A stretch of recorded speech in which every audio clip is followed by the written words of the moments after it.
Mga kananay, maglalakad-lakad tayo dito sa gilid ng dagat. Alam niyo ba dito, hindi bukas dito hanggang hating gabi. Hindi ka mukha sa Boracay hanggang hating gabi. Dito hindi, hanggang 9:00 lang sila. Nagsasarado na yung mga kainan dito, yung mga ano, basta tahimik na sila pagdating ng 9:00, 10:00, wala nang ganyan.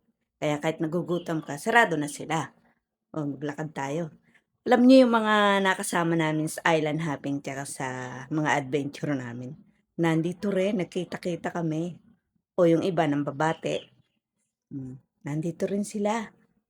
Alam mo lahat, nililibot nila, no? Pati kami. Libot din. Kasi minsan lang to eh. Kaya wag natin sasayangin ng oras. Pag nandito, gala ng gala. Kasi sayang ang pagkakataon. Nandito na rin lang tayo eh. Dito na kami sa pool magbabasa. Hindi na dun sa dagat. Dito na lang sa pool. Maganda yung pool nila, mababaw lang. Kanina may naliligo dito nung umalis kami kanina eh.